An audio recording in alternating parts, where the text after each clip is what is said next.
Ito guys, halyang dilaw. Kung wala ka naman nito, pwede mong lagyan ng black pepper.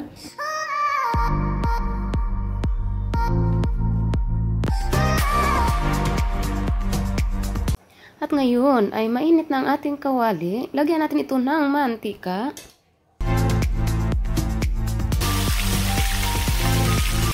Ayan, at nakaprito lang.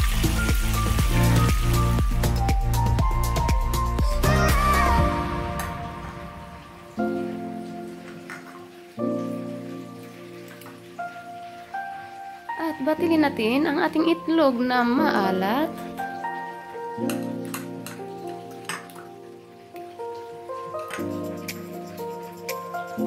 Ayan, binabatin na natin guys. At saka guys, pwede ka palang maglagay nito kung kahit 2 itlog. Ayun, sa panlasa mo guys. Pero tandaan natin na ito ay maalat.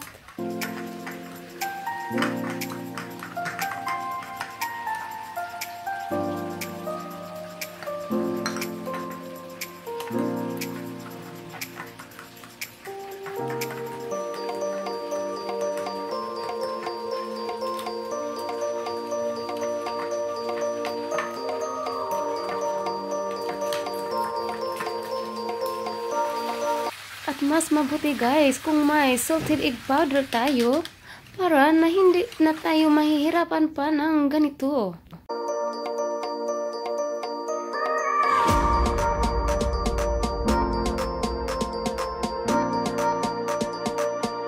Ayan, nakita mo, malapit na maluto ang ating isda.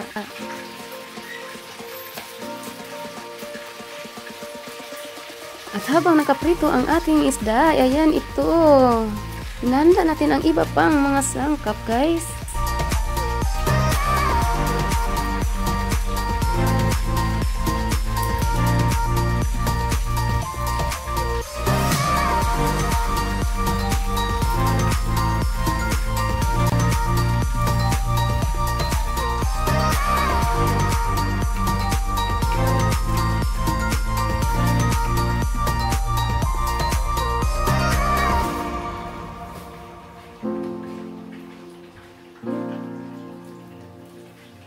At ito naman ang ating sili.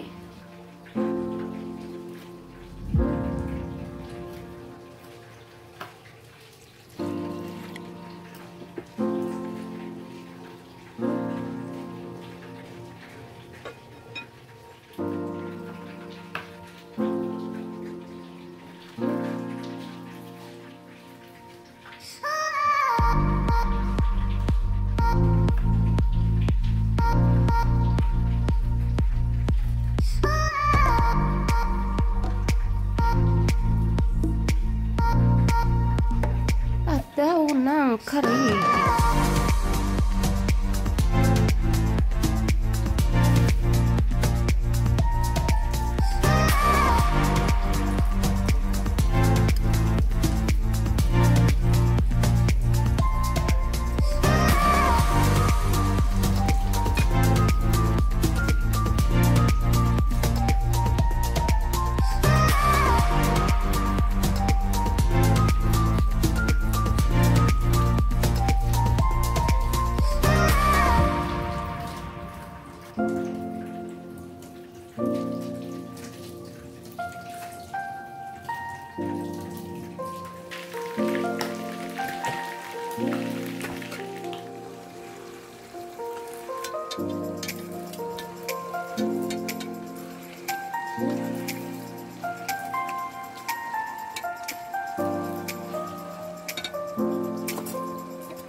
Ayan na guys. So ito na guys, ang isda natin naluto na. Naprito na natin. So ngayon, ayan.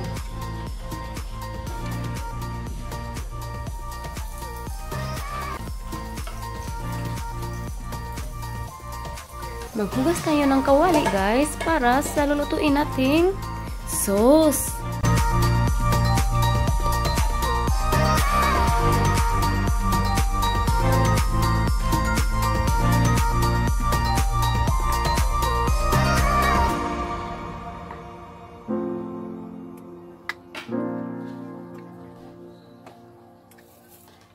At ito na, handa na ang ating mga sangkap. Piniritong isda, butter, bawang, sili, dahon ng kari, itlog na maalat, at gata. At simulan natin lutuin ang sauce.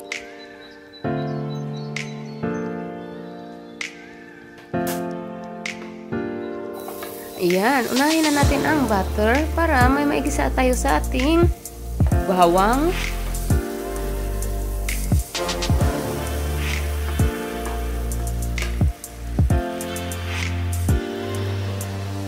dahon ng kari, at sili.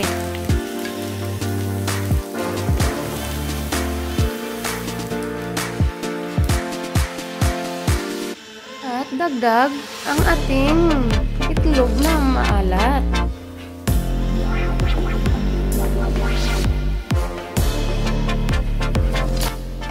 At gisahin lang natin ito ng saglit guys, at dagdag natin ang itlog na puti na galing sa ating itlog na maalat.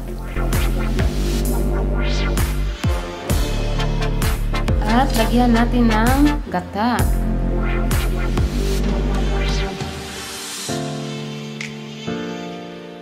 At buburan ng kaunting asin, tuyo para pang padagdag lasa at magkaroon ng kulay.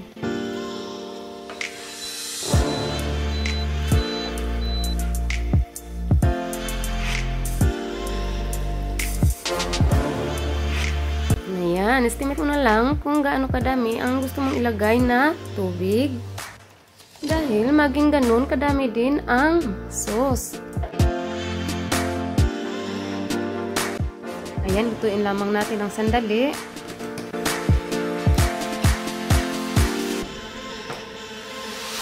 At maghalo tayo guys ng harina para idagdag natin sa ating sauce para na mas malapot ito at masarap. Ayan.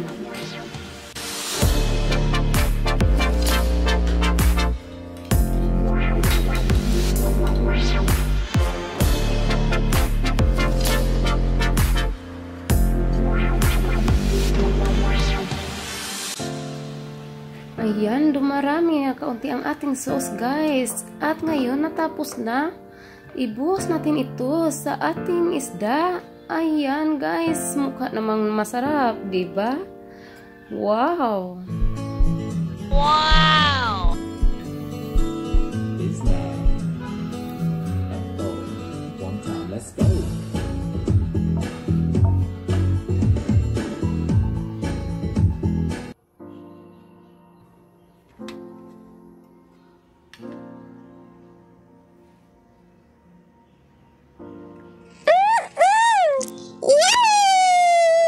Ayun, naluto na yung recipe ko. Kung baguhan, huwag po kayo makalimot guys. Kung baguhan pa pala kayo sa channel ko, don't forget to click the subscribe button below and hit the bell icon for you to be updated every time I have a new video. So, ayun, see you on my next vlog.